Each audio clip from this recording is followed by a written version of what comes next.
Olá! Iniciamos agora o terceiro áudio da introdução da Epístola aos Colossenses.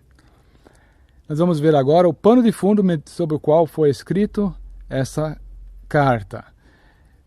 As cartas do Novo Testamento, elas geralmente foram escritas para atender alguma demanda que havia, uma necessidade específica numa localidade. E no caso dos Colossenses, eles estavam com um problema, eles estavam expostos a um problema. Vamos entender então o que era o que motivou o apóstolo a escrever-lhes essa carta. A origem dos Colossenses era pagã, eles eram gentios. Porém, eles se converteram ao Senhor Jesus pela fé no Salvador e Deus lhes havia operado neles o novo nascimento. Eles possuíam Cristo como a essência de sua vida. Porém, o pecado ainda estava neles, embora eles não fossem mais escravos do pecado. Eles não estavam mais na carne, conforme Romanos 8, versículo 8. Mas eles ainda estavam sujeitos a andar segundo a carne. Por quê? Porque o pecado que habita em nós, ele pode ser atraído por algum elemento do mundo e querer se orientar para se abrir os braços para algum de suas concupiscências e seus prazeres. Mas também é possível que aconteça o contrário. O mundo pode vir de fora e se achar como conexão ao pecado que habita em nós e tentar nos atrair, nos influenciar de fora para dentro. Isso é uma realidade para nós crentes, enquanto estivermos nessa terra. E é por isso que os colossenses eles estavam em perigo de abrir ouvidos aos elementos do mundo. Não podemos dizer que eles já estavam sujeitos a esse problema, a esse perigo. Contudo, em Colossenses 2, versículo 8, o apóstolo faz uma advertência bastante clara. Vamos ler? Cuidado que ninguém vos venha enredar com sua filosofia e vãs sutilezas, conforme a tradição dos homens, conforme os rudimentos do mundo, e não segundo Cristo. Então, o mundo, ele era um perigo, ele era uma tentação, ele era um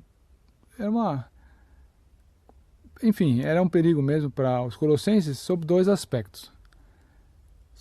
Sob o aspecto o manto da filosofia e também sobre as tradições dos homens. E, ao que parece, essas duas coisas, elas realmente eram entoadas no universo de Colossos, na vida pagã ali, e, de certa forma, sutilmente, chegava aos ouvidos dos irmãos. A filosofia, em termos bastante simples, ela desenvolve ideias humanas sobre o sentido da vida. Já as tradições dos homens são tradições religiosas. Não devemos pensar que isso não constitui perigo para nós.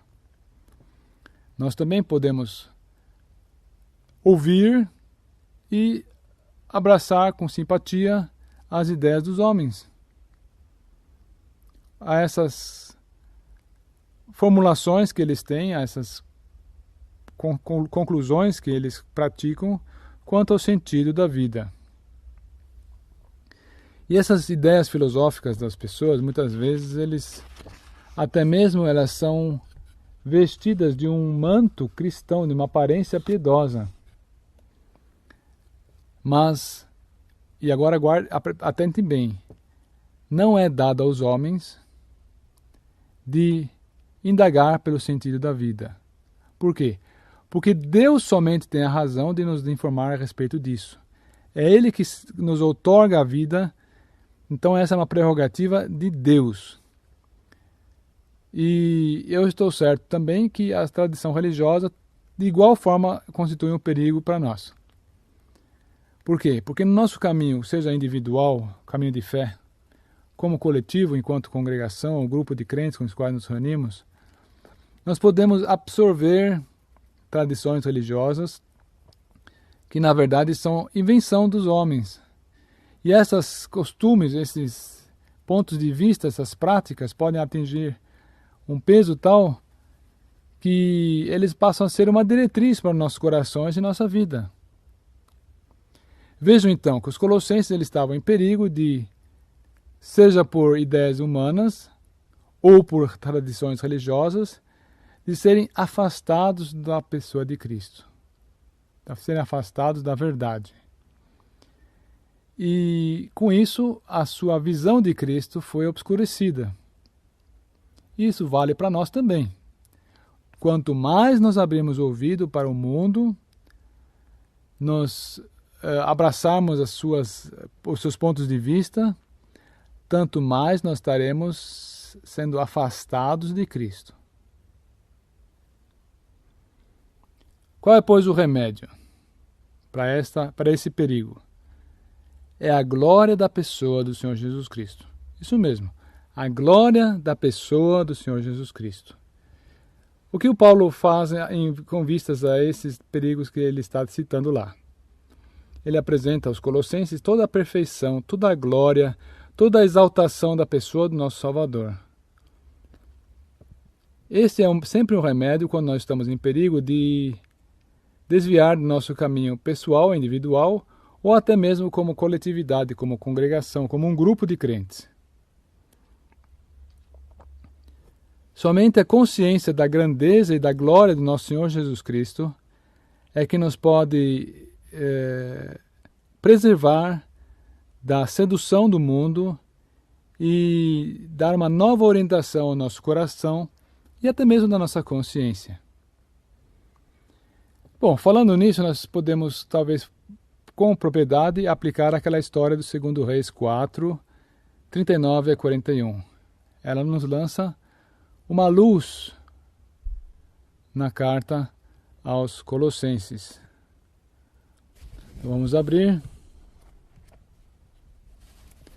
2 Reis 4, 39. Voltou Eliseu para Gilgal.